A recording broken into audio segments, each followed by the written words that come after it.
শীতকাল মানেই রকমারি পিঠেপুলির আয়োজন আমাদের বাঙালিদের প্রত্যেকের ঘরে ঘরে। আমার আজকের রেসিপি রসপুলি পিঠে। বাংলার যে ঐতিহ্যবাহী পিঠেগুলো রয়েছে তার মধ্যে এই রসপুলি পিঠে একটি। খেতে অনেকটা দুধপুলি পিঠের মতনই লাগে। যারা পিঠেপুলি বানাতে জানে না বা রান্না বান্না বিশেষ জানে না তারাও কিন্তু এই পিঠে বানাতে পারবে।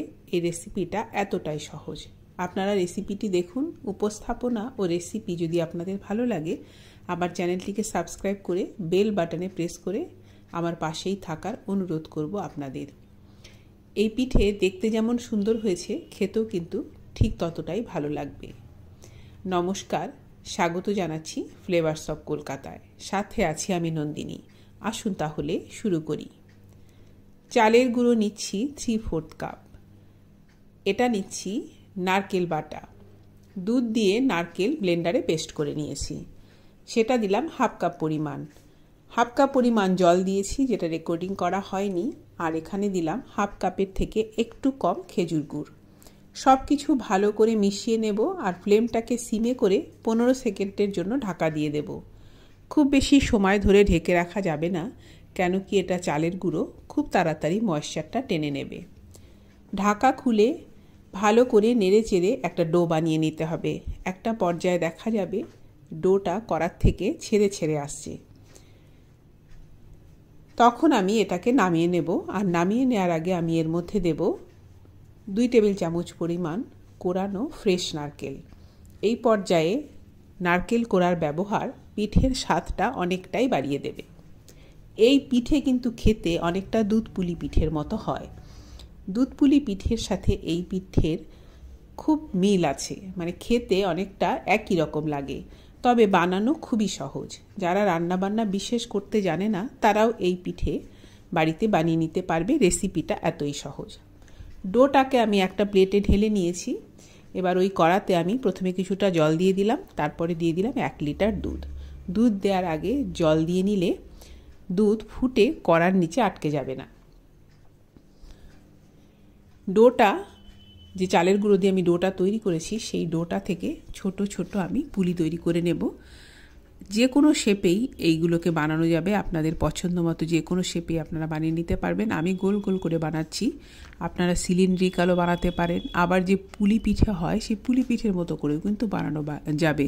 আবার যে চুষি হয় সেই চুষির মতো করেও কিন্তু বানানো যাবে। তবে যেভাবেই বানান না কেন খুব বেশি বড় সাইজের বানানো যাবে না, তাহলে কিন্তু খেতে ভালো লাগবে না। দুধটা প্রায় ফুটে উঠেছে।